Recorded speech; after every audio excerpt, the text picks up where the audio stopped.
Bonsoir, bonjour à tous.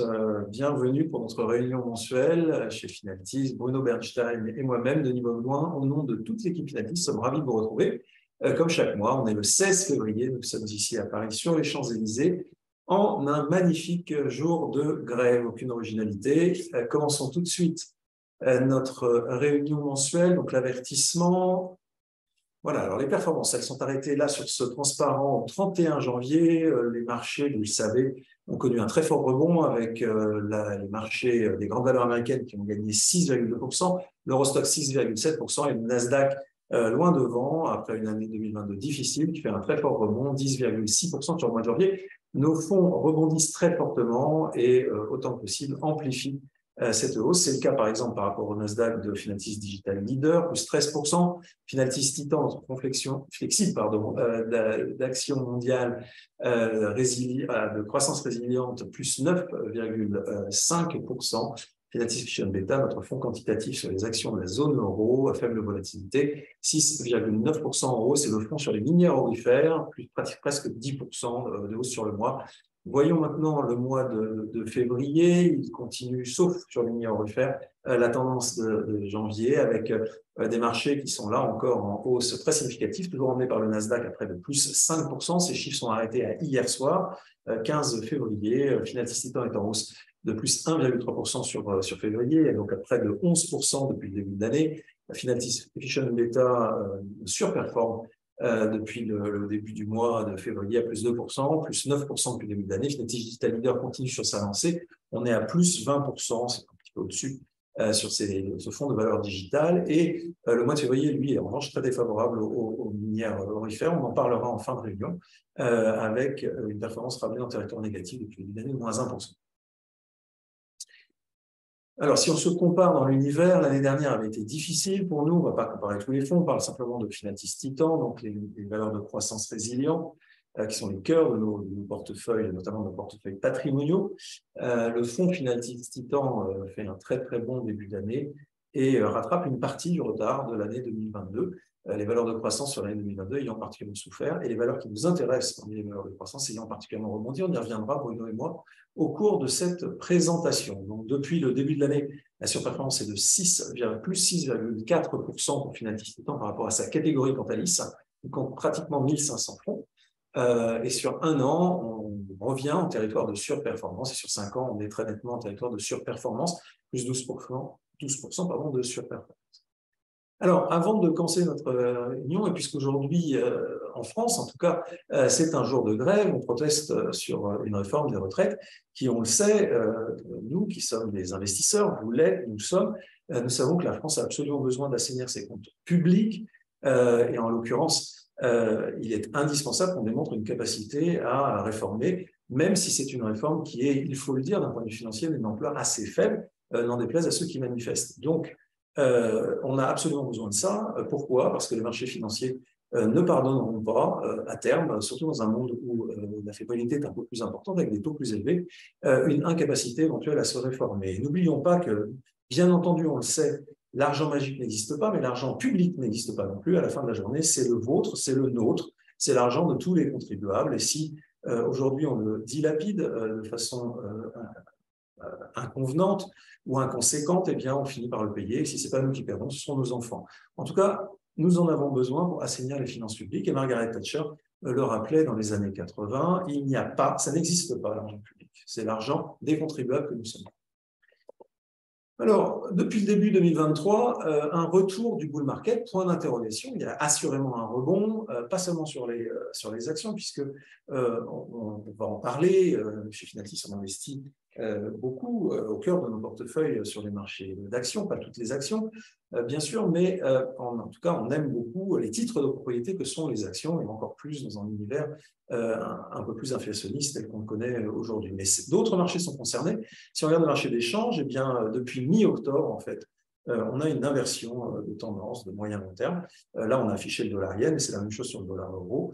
Eh bien, le dollar se retrouve ou se déprécie par rapport aux autres devises. On a eu un mouvement de très significatif sur toute l'année 2022.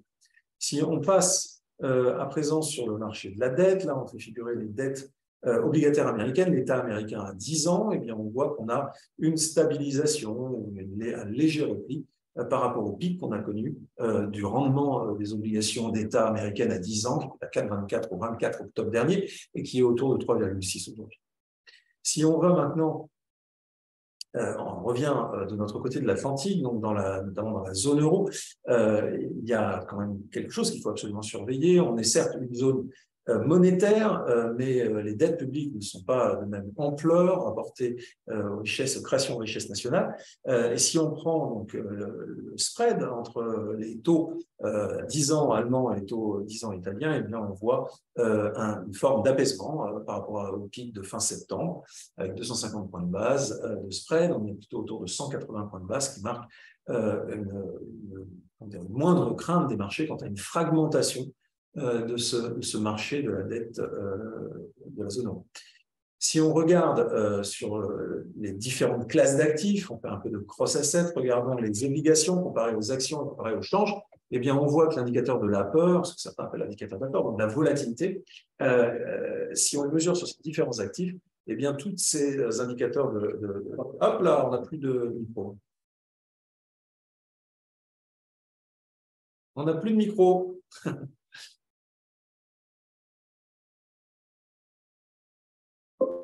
Voilà, j'espère que tout le monde... Donc, en l'occurrence, donc l'indicateur de la peur ici sur les différentes classes d'actifs, mesuré par la volatilité, donc la fluctuation des classes d'actifs considérées. Si on compare les obligations en bleu ici, c'est l'index Move, la volatilité des changes mesurée par JP Morgan ou le VIX, donc là on parle des actions américaines, eh bien on est sur des niveaux de repli par rapport à ce qu'on a pu connaître antérieurement et notamment en octobre. On est sur des niveaux beaucoup plus, comment dire, confortables, avec autour de 20 sur les actions, 20 de volatilité. Alors, depuis mi-octobre, on a une double reprise avec une interruption sur la deuxième quinzaine du mois de décembre.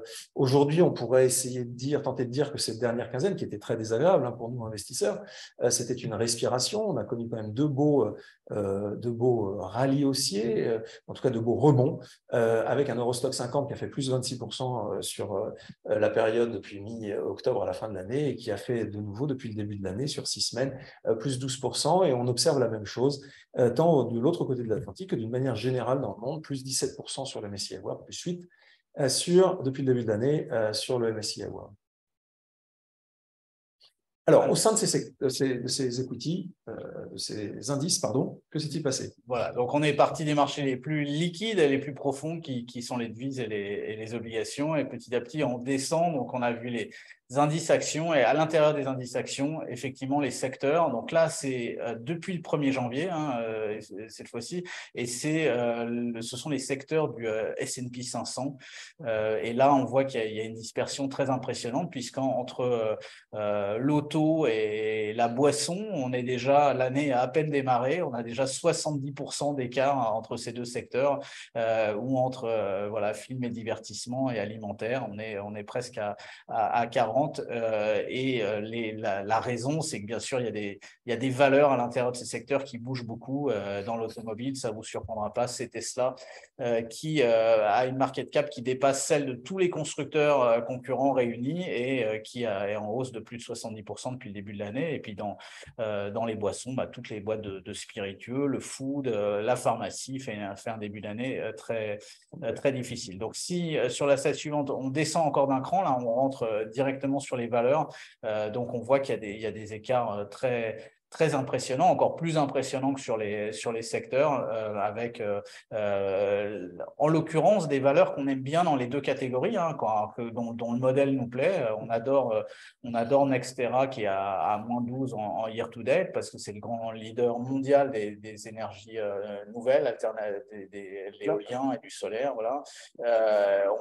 Mais on adore aussi Nvidia, où on aime beaucoup Meta, et c'est des titres qui ont pris 50-70% depuis le début de l'année. Voilà, donc il y a beaucoup de choses à faire, vous l'imaginez, dans les portefeuilles pour accompagner ces mouvements. Alors, comment expliquer ce rebond? Alors, on peut bien entendu reprendre des arguments qu'on a tous en tête et qui sont véhiculés dans la presse de façon assez continue. Alors, on a bien entendu une réserve fédérale américaine, une banque centrale dont on perçoit une moindre agressivité, et ça, c'est très important, puisqu'on fait figurer sur ce transparent les taux et les actions américaines, le SP500, c'est la courbe jaune. Et on voit que les interventions de la Fed ou les chiffres statistiques qui sont susceptibles d'influencer la Fed dans son analyse, et notamment de renforcer ou au contraire d'affaiblir sa posture à la hausse des taux, font bouger significativement ces marchés de dette d'une part et de titres de propriété des actions d'autre part. Donc c'est très important que la Fed en 2023 arrive sur un pivot de sa politique et que soit elle augmente moins les taux, soit elle cesse de les augmenter. Donc si on a ça comme perspective et comme anticipation dans les marchés, ça peut expliquer ce rebond. On l'a vu, on l'a lu. On a également vu et lu le fait que la grande usine du monde, qui est la Chine, pour le meilleur comme pour le pire d'ailleurs, ait assoupli significativement sa politique zéro Covid, qui lui a coûté extrêmement cher. Vous avez vu qu'hier, il y a même des retraités chinois qui ont manifesté dans de très grandes villes, notamment à Wuhan, parce que tout simplement le régime chinois cherche à faire des économies. Le Covid lui a coûté extrêmement cher et on peut faire des économies en minorant les dépenses de santé. Vous imaginez que les premiers concernés, qui sont les personnes âgées, ne sont pas tout à fait enclines à accepter une moindre qualité ou une moindre quantité de soins. Néanmoins, donc la réouverture de la Chine, c'est une bonne nouvelle et ça peut expliquer le rebond. Néanmoins, à notre avis, il faut revenir et il faut garder en tête, et Bruno et moi allons approfondir ce point, un fait qui nous paraît essentiel d'avoir en tête, qui est que ce rebond se produit maintenant, et il se produit parce que il est en lien avec la réalité opérationnelle des entreprises. Et la réalité opérationnelle des entreprises, à un instant donné, ce n'est pas nécessairement la réalité du cours de bourse. Dit autrement, on peut avoir des cours de bourse, et c'est ce qu'on voit sur la gauche, qui baissent, alors que le chiffre d'affaires et les métriques d'activité de ces entreprises, les bénéfices potentiels, etc., sont plutôt en hausse. Donc on a un cours de bourse qui est abîmé, c'est ce qu'on voit sur la gauche. Et c'est d'ailleurs plutôt ce qu'on cherche chez Finaltis. On ne va jamais, chez Finaltis, aller acheter des entreprises qui sont abîmées, celles dont les activités sont prises en défaut. Alors là, on peut se dire, si le cours de bourse baisse, c'est normal, puisque l'activité même est en défaut. Mais il se trouve qu'on peut très bien avoir, et c'est ce qu'on a connu sur beaucoup des entreprises qui nous intéressent chez Finaltis en 2022, des cours de bourse qui baissaient, dans certains cas très, très significativement, alors que les métriques d'activité étaient, elles, extrêmement positives ou le restaient et demeuraient très stables. Voilà, donc nous achetons chez Finaltis des cours de bourse abîmés, jamais des entreprises abîmées. Un exemple sur l'année passée, Hermès. Et merci Denis. Donc oui, pour illustrer sur ce point, point justement des entreprises, des cours abîmés et des entreprises qui vont très bien, qui d'autre que Hermès qui perd entre novembre de l'année dernière quasiment et le mois de juin quasiment 41%. Donc vous imaginez bien que si Hermès était un fonds d'investissement, les clients se seraient enfuis à toute vitesse et finalement probablement les 82% de hausse entre juin et maintenant n'auraient pas réparé grand-chose parce qu'on aurait qualifié ce fonds d'investissement de bateau ivre, à la dérive, faisant n'importe quoi. Si vous dézoomez un peu, ce qui est indispensable à faire quand vous êtes gérant, vous vous rendez compte que Hermès, la valeur du titre Hermès depuis l'an 2000 a été multipliée par 40, 4200%, donc même un peu plus, et que ça annualise à 18% par an.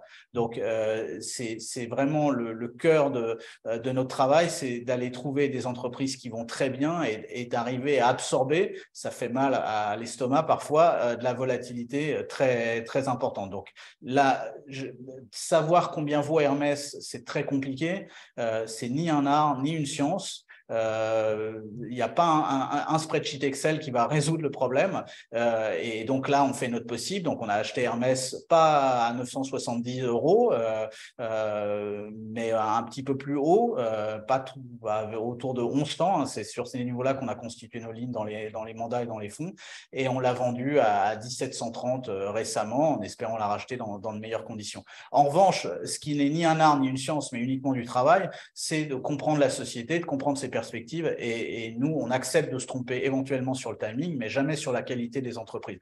Donc, toutes les entreprises que vous avez là sous les yeux, Nvidia, Disney, Dassault Systèmes, L'Oréal, c'est des entreprises sur lesquelles on a une énorme confiance en termes de business model, d'équipe de management, de perspective.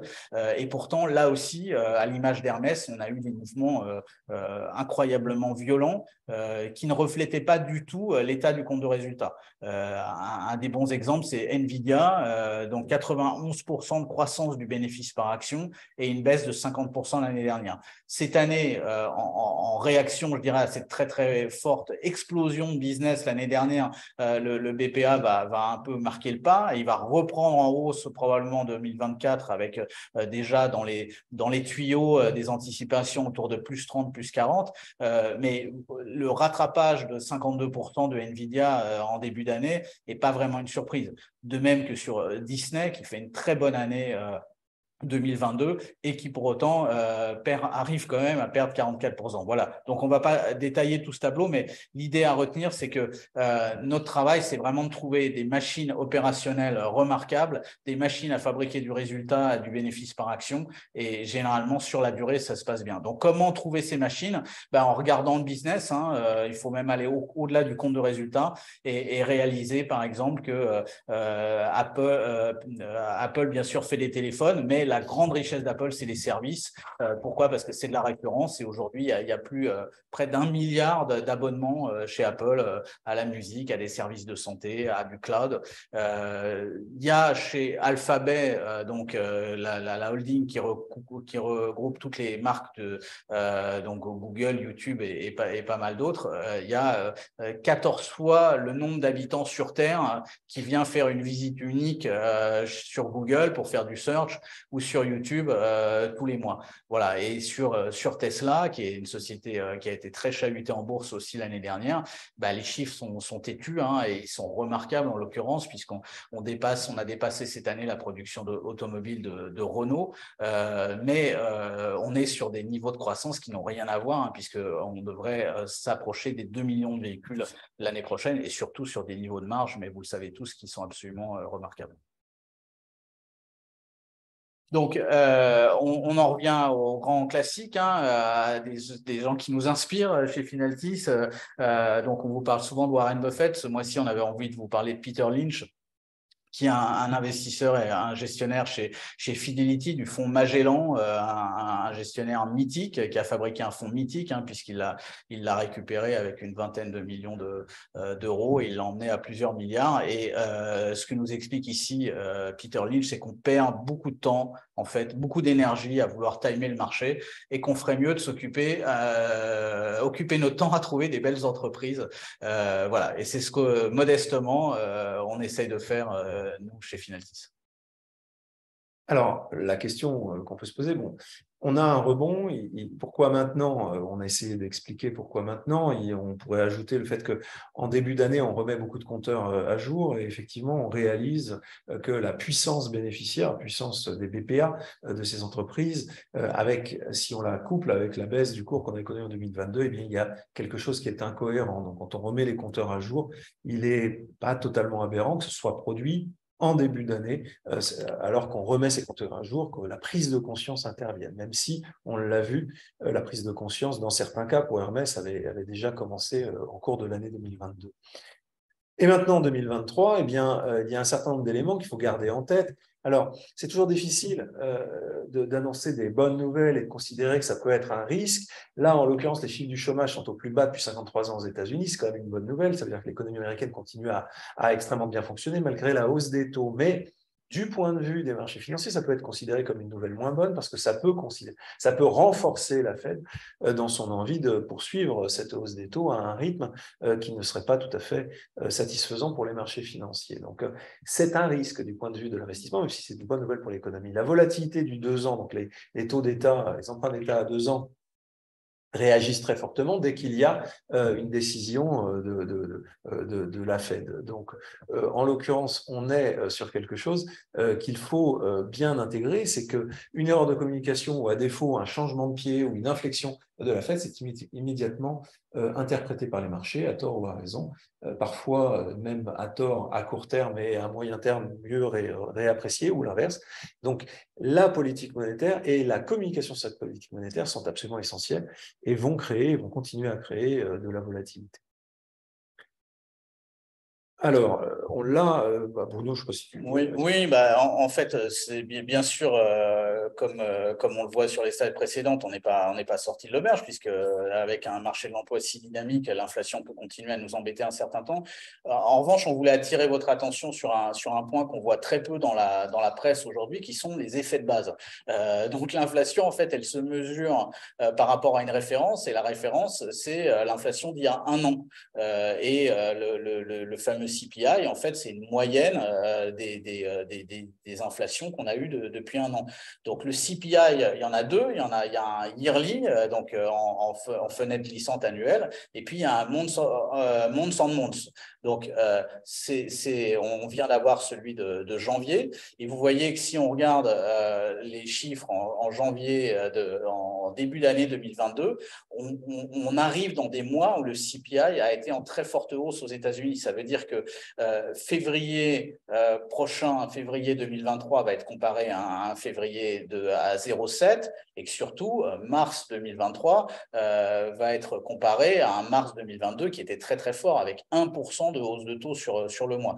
Tout ça pour dire que forcément, plus on avance dans le temps, plus on va finalement avoir des effets de base positifs, puisque on va calculer sur des fenêtres qui prendront des chiffres d'inflation déjà très hauts. Donc, c'est la relative sérénité que vous avez pu sentir dans le discours des banquiers centraux, en particulier américains, c'est qu'elle est tout simplement liée au fait que sur 6 mois, et ça personne ne le dit, il n'y a quasiment pas de hausse quasiment pas de hausse de prix aux États-Unis. Voilà, donc de manière assez naturelle, si on évite une réaccélération de l'inflation, on devrait avoir en juin notamment des chiffres du CPI monthly et du CPI yearly qui sont très encourageants, en tout cas de manière facialement beaucoup plus sympathique que ce qu'on a dû subir l'année dernière.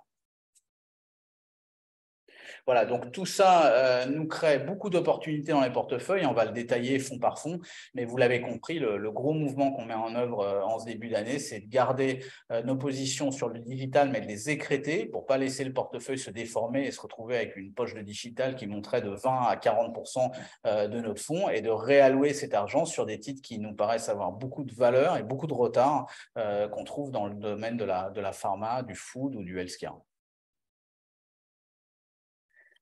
Alors, les valorisations, là, on ne va pas détailler, mais c'est juste pour vous rappeler qu'on fait un gros travail chez Finaltis pour maintenir à jour les grandes histoires boursières qui nous intéressent. Donc, surtout, n'hésitez pas à venir vers nous, nous poser des questions. On a des fiches valeurs sur 200 equity stories, voilà, qui sont au cœur de nos process. Et on peut voir sur Sanofi à l'instant qu'on est sur des multiples de valorisation très attractifs. Sur Nvidia, qui est bien sûr en plein dans l'actualité, puisqu'il y a l'effet ChatGPT, qui n'a pas encore utilisé le ChatGPT, ils sont de moins en moins nombreux, et bien sûr ce thème de l'IA profite à Nvidia, puisque beaucoup les data centers de Microsoft qui sont derrière ChatGPT, bien sûr, ont besoin d'une quantité astronomique de GPU, et qui fait des GPU, c'est principalement Nvidia. Voilà, on voulait évoquer aussi une dernière valeur ce mois-ci, qui est Visa. Voilà, c'est pas sans rapport avec ce que Denis évoquait il y a quelques minutes sur la Chine. Bien sûr, on est dans un monde qui se réouvre, où les touristes ont la possibilité à nouveau de voyager. Et Visa, on va voir sur la slide suivante qu'on est sur des multiples de valorisation assez attractifs, puisque c'est assez rare finalement sur les 5 dernières années de pouvoir acheter Visa autour de 25 fois les résultats. C'est un chiffre d'affaires en forte croissance, régulière surtout. Et Visa, bien sûr, profite de cette réouverture en Chine et ailleurs. Pourquoi ? Parce que les touristes, c'est le business le plus rentable chez Visa et Mastercard. Carne parce que la commission qu'ils nous prélèvent sur les transactions cross-border transfrontalières est plus élevée que la commission domestique. Donc, dit autrement, plus il y a de touristes dans le monde, plus Visa est content. Alors, nous vous proposons maintenant, on est à peu près aux 2/3 un peu plus de la moitié, presque les 2/3 de notre présentation. On vous propose de passer en revue rapidement ce que nous avons fait dans chacun de nos 3 fonds de gestion discrétionnaire sur les actions mondiales. On va commencer par notre flagship Finaltis Titan, donc le fonds d'action flexible, investissant dans les grandes valeurs de croissance résilientes. C'est un fonds classé SLBR8. Pourquoi? Parce que nous intégrons les critères extra-financiers de façon totalement explicite dans nos décisions d'investissement. Il n'y a pas dans notre univers d'investissement, et a fortiori pas dans nos portefeuilles, d'entreprises qui soient défaillantes en matière extra-financière. La performance depuis le début de l'année est très bonne, puisque sur les 6 premières semaines de l'année, on est à près de 11% de hausse. On a été très actifs en début d'année, et puis depuis notre dernier comité mi-janvier. Bruno va nous le détailler. Alors, on a une exposition aux actions qui est au plus bas depuis quasiment 12 mois, mais qui est très haute quand même, hein, puisqu'on est au-dessus de 80%. Il faut dire qu'elle était extrêmement haute en début d'année. Ça nous a été pas mal reproché. On nous demandait si voilà, on savait des trucs sur l'Ukraine ou Taïwan que les autres ne savaient pas. Non, on ne savait rien du tout. On savait juste qu'il y avait beaucoup de cours de bourse cassés avec des entreprises qui allaient très bien. Voilà, donc nous, dans un contexte comme ça, bien sûr, on n'est pas payé pour être des mains faibles, et donc on n'allait pas lâcher du papier Hermès ou du papier Microsoft, du papier Nvidia à des cours qui nous paraissaient complètement délirants. Donc voilà, cette première patte de hausse, on la prend bien, on écrète un peu, on crée un peu de poudre à canon pour pouvoir réattaquer, développer d'autres idées, mais on garde, quoi qu'il arrive, une exposition assez élevée parce qu'on ne manque pas de support d'investissement en ce début d'année. Voilà, donc ça illustre ce qu'on vous a déjà dit plusieurs fois, c'est-à-dire que en écrêtant Meta, en écrêtant Schneider, en vendant carrément Hermès, ça nous libère de l'argent pour aller ça nous libère de la capacité pour aller sur des titres qui nous paraissent en retard avec un très beau potentiel. Donc on est très fortement investi sur les boissons en général, des spiritueux aux soft drinks. Et les résultats de Pernod Ricard ce matin nous encouragent à continuer dans cette direction. Alors, quand on sort d'une valeur, précisons quand même que ça ne veut pas dire qu'on considère que l'entreprise est abîmée. On parle bien du cours.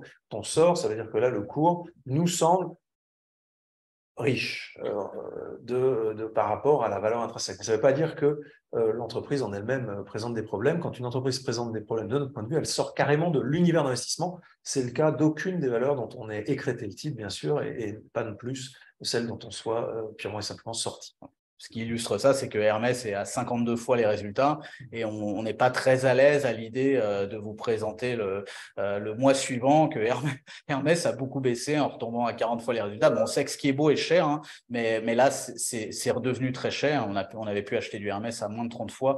Au-dessus de 50, on est un peu plus sceptique. Ça reste une très belle société. Donc, vous voyez que le food et beverage est très, très bien représenté, ainsi que le digital, ainsi que le healthcare, et toujours Berkshire Hathaway en haut du tableau qui nous apporte sa partie private equity, hein, qu'on n'a pas besoin de Warren Buffett pour aller acheter du Apple ou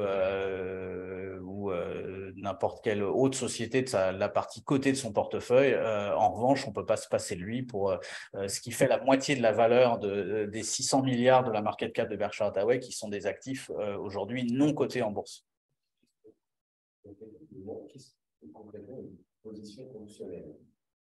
Qu'est-ce qu'une position optionnelle ? Ah oui, alors on peut peut-être revenir sur le graphe précédent, voilà, celui-là. Celui d'avant. Celui d'avant. Voilà. Voilà, donc il y a sur Titan un dispositif qualifié par l'AMF d'accessoire, hein, donc il est accessoire, il est marginal, c'est-à-dire on s'autorise à dépenser entre 100 et 150 BP de primes pour acheter des options de vente, que des options de vente sur des grands indices. Donc, par exemple, on a eu un chiffre très important la semaine dernière qui était le CPI, justement, dont on vous a parlé avant, et on était très couvert sur ce chiffre. Donc, en cas de catastrophe, il aurait fallu que le marché baisse de 6 ou 7% sur la journée. On aurait pu gagner beaucoup d'argent avec les puts. Donc, on se satisfait de ne pas avoir gagné d'argent. Ça veut dire que le marché s'est bien comporté. Voilà. Voilà. En une phrase très simple sur Titan exclusivement, tel qu'on le pratique, il ne faut pas généraliser, on décaisse une petite prime d'assurance et on achète si jamais le marché baisse très violemment, donc a fortiori s'il y a un crack, même s'il est très temporaire, eh bien on est remboursé parce que ces options rentrent très violemment dans la monnaie, comme on dit. Voilà. Donc c'est comme une prime d'assurance, c'est pour assurer le portefeuille. Et donc, en ce moment, on en fait pas mal usage parce que la volatilité, comme on vous l'a montré, est assez basse. Donc, on pourrait tout à fait avoir un market event assez spectaculaire sur un chiffre qui serait très mauvais. D'ailleurs, là, le PPI qui est tombé, bon, le PPI, c'est moins sensible que le CPI, a fait pas mal réagir le Nasdaq. Ça remonte maintenant depuis une vingtaine de minutes, mais sur le coup, c'était relativement violent. Voilà, donc je crois qu'on en a fini avec Titan, juste le taux de rotation qui est au-dessus de 40% sur les 2 premiers mois de l'année. Voilà, merci Bruno, merci pour cette question. Effectivement, c'est important de le préciser. Ce n'est pas parce qu'on investit dans des très très belles valeurs, et ça corrobore l'idée et ça confirme l'idée qu'on peut investir, et c'est ce que nous faisons, dans des très belles valeurs avec une puissance bénéficiaire et des métriques opérationnelles très bonnes. Et pour autant, on peut avoir, pour des raisons exogènes ou des raisons liées à une communication qui peuvent être celles de la Fed ou celles de l'entreprise, on peut avoir des à-coups sur le cours et des à-coups globaux sur les marchés. Donc, on cherche à s'en protéger par une assurance qu'on essaye de payer le moins cher possible, on essaie de minorer la prime. Passons maintenant à Finaltis Digital Leader. Qu'est-ce que Finaltis Digital Leader? C'est un fonds qui est toujours investi. Finaltis Titan est un fonds flexible, donc il peut être moins investi. Bruno l'a expliqué, quand on trouve moins d'idées à des prix satisfaisants, eh bien, le taux d'investissement baisse. Sur Finaltis Digital Leader, on est toujours investi. Pourquoi? Parce que c'est un produit de pure allocation, il est utilisé comme une brique dans un portefeuille pour s'exposer aux thèmes très riches, aux thèmes au pluriel, très riches, il y en a de très nombreux de thèmes au sein des valeurs digitales, c'est-à-dire les valeurs qui profitent de la digitalisation du monde, donc une tendance extrêmement lourde, polymorphe, dont on cherche à profiter.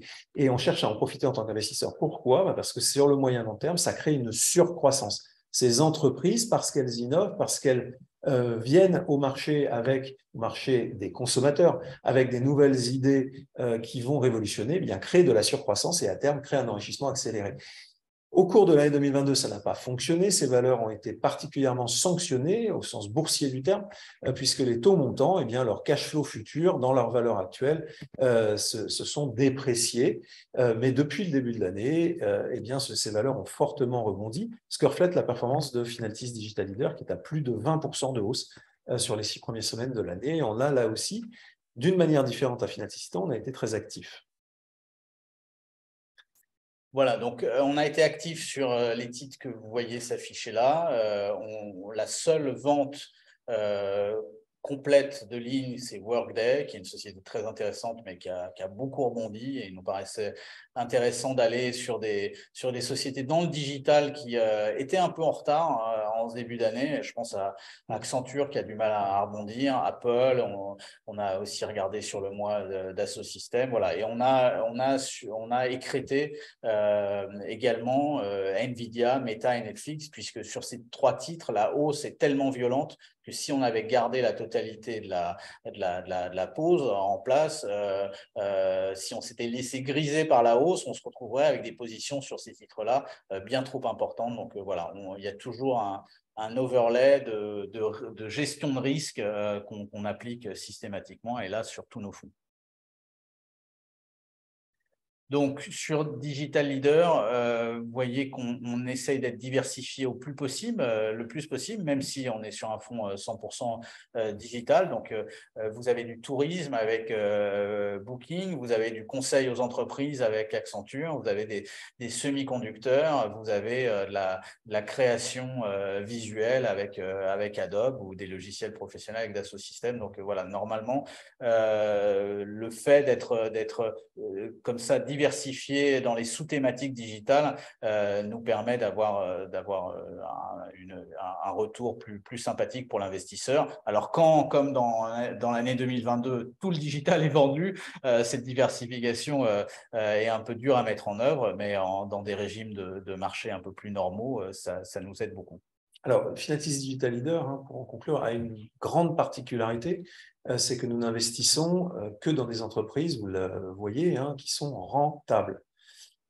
On n'investit pas dans du digital qui vise à acquérir de la part de marché au détriment des cash flows. C'est très intéressant comme style d'investissement, mais ce n'est pas le nôtre. Nous cherchons dans Finatis Digital Leader à avoir des entreprises qui ont des cash flows résilients et dont la pente de croissance est supérieure à celle qu'on peut avoir dans des secteurs ou dans des approches différentes hors du digital. On va chercher la surcroissance digitale et cette surcroissance digitale se fait à travers une génération de cash flow dont la pente est supérieure à la moyenne des autres secteurs. Ce ne sont que des entreprises rentables. Parfois, ça nous empêche de saisir les entreprises à la mode, mais on peut voir qu'on a du Charles Schwab, par exemple, et ça nous a évité d'aller sur Robinhood, par exemple, qui est le broker à la mode, en tout cas, qui avait fait son IPO récemment et dont la santé financière est assez catastrophique. Voilà. Alors, pour terminer notre revue de ce mois-ci, comme chaque mois, eh bien, nous proposons de parler un peu d'or. Alors, l'or, non pas comme thème central d'un portefeuille, mais comme un outil de diversification dans des portefeuilles cross-asset.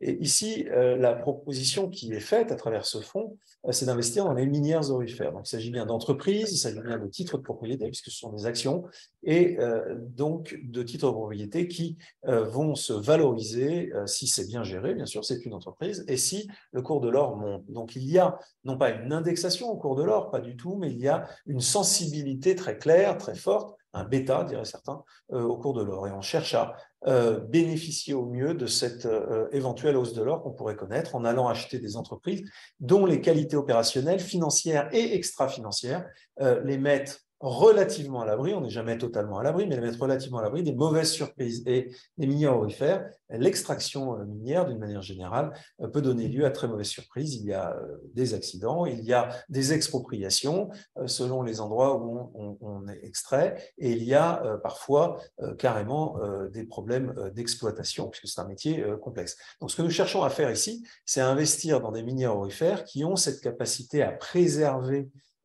essentiellement des risques spécifiques des minières aurifères. Donc, nous n'investissons que dans des minières qui ont des normes d'exploitation qui sont tout à fait compatibles avec des critères extra-financiers et qui le font dans des pays et qui sont gérés depuis des pays où ces normes extra-financières sont également très robustes. Alors, la performance depuis le début d'année est légèrement négative. L'or et l'once d'or est autour de flat depuis le début de l'année. Alors, le portefeuille, dans ce champ des minières aurifères qui est assez étroit, puisqu'on parle d'une capitalisation boursière qui n'est pas immense, eh bien, nous avons la possibilité, outre les minières exclusivement aurifères, d'aller investir dans des minières généralistes dont le département aurifère serait très, très important si ils étaient indépendants. C'est le cas de Rio Tinto, où il est ici au milieu du top 10. Et nous pouvons aller investir également à titre de diversification dans d'autres minières de métaux précieux, argentifères, palladium et platine. Eh bien, vous en voyez une dans le top 10 ici, Pan American Silver. Alors, le portefeuille bouge beaucoup moins que nos fonds Finatis Titan et Finatis Digital Leader. Néanmoins, on est très attentif dans un processus très original qu'on a bâti dans l'objectif que j'ai tenté de vous décrire précédemment, un processus dit quanta mental, de réduire les risques de mauvaises surprises et donc d'avoir le plus de robustesse possible dans un secteur qui est de toute façon volatile. Il ne faut pas se leurrer. Donc, ce n'est qu'un produit de diversification, mais on pense que ça a beaucoup de valeur dans un portefeuille d'avoir un peu d'exposition à ces minières aurifères. Et nous sommes toujours aussi étonnés chez Finatis, après une telle inflation, après une telle création monétaire, surtout, et surtout une très grande demande pour l'or qui ne se dément pas année après année, de voir l'once d'or toujours aussi basse. Et il faut bien avoir en tête que, et c'est ce que nous disons, et nous tentons de donner un petit coup de projecteur dans chacun de point mensuel. Ici, on vous propose une information qui est la dynamique de la capacité d'extraction. Vous imaginez bien qu'on ne trouve pas des filons aurifères tous les jours et on ne met pas en place des capacités d'extraction nouvelles tous les jours. Donc, il y a un problème d'offre également sur l'or, pardon. Et en l'occurrence, cette offre, cette capacité de production mondiale de l'or a plutôt plafonné en l'état actuel des capacités d'extraction en 2018. Et on est entre 3500 et 3600 tonnes d'or extrait par an, ce qui est un plateau actuel. Donc, on a d'un côté une capacité d'extraction qui est sur un plateau, on ne sait pas trop le dépasser pour l'instant, et on a une demande qui est toujours très très forte dans un environnement inflationniste, nourri par une création monétaire absolument historique, hein, littéralement. Voilà. Donc, on est toujours très surpris de voir l'once d'or qui ne monte pas. Voilà. Donc, ce que Bruno et moi souhaitions vous dire aujourd'hui, au nom de l'équipe Finaltis, peut-être un petit mot d'actualité. Les taux ont beaucoup monté, on l'a tous en tête. Et ça crée une opportunité qu'on n'avait pas eue depuis fort longtemps. Pour ceux d'entre nous, pour ceux d'entre vous qui sont intéressés par des produits, certes indexés à la performance des titres de propriété que sont les actions, mais qui n'aiment pas ou ne peuvent pas, pour des raisons comptables, financières ou autres, ou de gouvernance, en accepter toute la pleine et entière volatilité. Hein. On ne nie pas le fait qu'il est extrêmement désagréable de voir des cours de bourse abîmés sur des entreprises pas abîmées. C'est quand même très désagréable à vivre. Eh bien, on a une opportunité que nous crée la hausse des taux, c'est l'opportunité d'avoir de la garantie en capital sur ce type d'investissement. Finaltis, on ne l'avait pas fait depuis fort longtemps et on avait même été très négatif sur ce type de produit lorsque les taux étaient bas. On vient à la demande de certains d'entre vous, lancer un produit à capital garanti à 6 ans, indexé sur le fonds Finaltis Titan. Si vous avez un intérêt particulier, même un intérêt intellectuel pour ce type de structuration, n'hésitez pas à nous contacter. N'hésitez pas à contacter également Auguste, dont vous voyez la sympathique photo sur la droite ici, et nous vous en parlerons bien volontiers. Alors, voilà, un petit point d'actualité, n'est pas coutumier dans nos points mensuels, mais c'est suffisamment rare pour qu'on prenne le temps d'en parler. Voilà, on a tenu une fois, là aussi n'est pas coutume, les délais impartis de 3/4 d'heure, 45 minutes. On vous remercie vivement de votre confiance. Bruno et moi, au nom de l'équipe Finaltis, vous souhaitons une excellente fin de journée et vous disons au mois prochain. Rendez-vous mi-mars pour un nouveau point mensuel. À bientôt, merci. Merci.